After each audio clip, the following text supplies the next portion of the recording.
I was raised on a dirt road, a small community on the far outskirts of no-name towns. I spent most of my childhood outside, running through the woods and wading through creeks, learning from Mother Nature.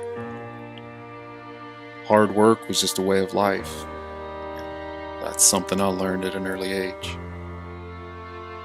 My grandfathers and father were coal miners, and like their grandfathers, they're also farmers, hunters, and builders. They forged a life within the mountains. If it were broken, they would fix it. If they needed it, they made it. They could turn trash into tools and scrap into handcrafted beauty. As I got older, for some reason, I just felt that I had to move on and explore. I had to get away from home.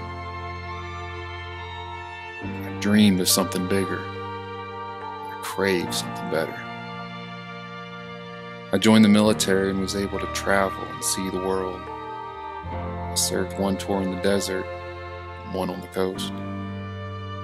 I've been to Germany, Iraq, Kuwait, UAE, from the soft beaches of California to the jagged edge coastline of Maine. I saw beautiful places and was fortunate enough to meet some amazing people. But almost 1,500 miles away from where I grew up, I started a new beginning. I dove headfirst into a now successful business. Something was missing. Something I had before, but lost. In the middle of the United States, I met the love of my life. And that's when I started to realize what I thought I had lost had been there the whole time. Just pushed it out of sight. Like my father, grandfathers, great-grandfathers, and as far back as I know, we built our home off of a dirt road. My forefathers' spirits live on within the workshop that I built. I now have property that I can work the land on. I realize that the simpler things that I ran from years ago are the things that fuel my soul today. We lost something irreplaceable when we stopped making our own tools.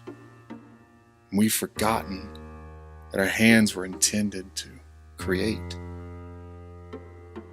I'm a common man with common tools, so I'm certainly no master craftsman, but I do have a passion for handcrafting. My goal was to learn and further my crafts, and more importantly, in doing so, I hope that I can inspire others to do the same.